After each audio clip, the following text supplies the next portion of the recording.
இயக்கம் இப்பொழுது மாவட்ட ஆட்சியர் சட்டமன்ற உறுப்பினர் அவர்கள் கையெழுத்தை போட்டு ஸ்டார்ட் ரன் ஸ்டாப் ட்ரக்ஸ் என்ற ஒரு பொருளிலே விழிப்புணர்வு முதல் கையெழுத்து உறுப்பினர் அவர்கள் இந்த கையெழுத்து இயக்கத்தை கையெழுத்து போட்டு துவங்க உள்ளனர். இளைஞர்களாகிய நீங்கள்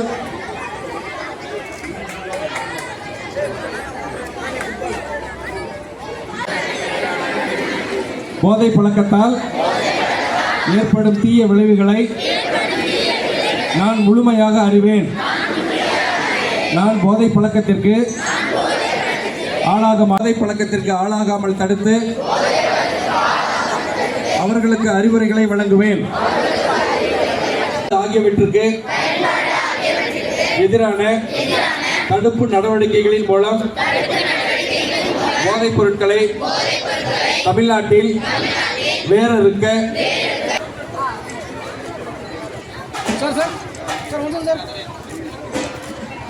கொடியசைத்து